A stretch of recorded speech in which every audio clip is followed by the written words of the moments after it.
Red कंदासीं के जैकबाबाद के शहरनि पारां पेट्रोलियम शयुनि जे अघनि में वाध वारो फ़ैसिलो रद्द करे छॾियो आहे। इन हवाले सां पेश आहे हुज़ूर बख्श मुग़ैरी जी हीअ रिपोर्ट।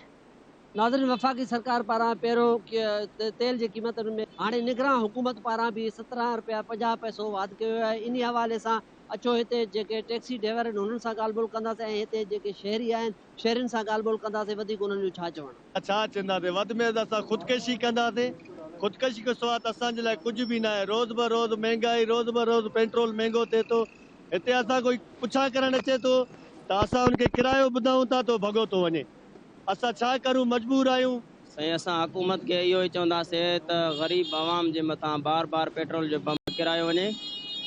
महिरबानी करे इहो जेको पेट्रोल में वाध करनि था इन खे वापसि कयो वञे।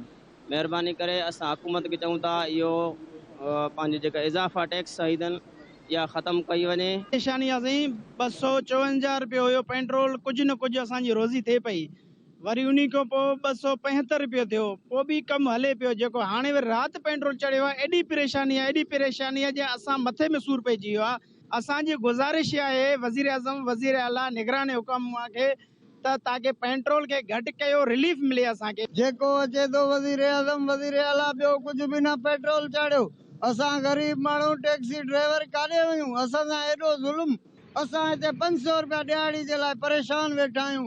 300 रुपया पेट्रोल, असांखे सवारी आहे कोन, वञूं काॾे? असांजे लाइ असांजा बच्चा बुख ते वेठा आहिनि।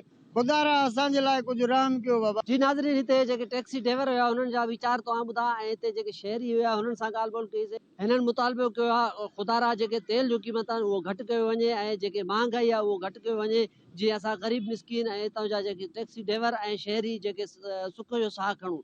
कैमरा टीम सां गॾु हज़ूर बख्श मुग़ैरी, धरती टीवी न्यूज़, जैकबाबाद।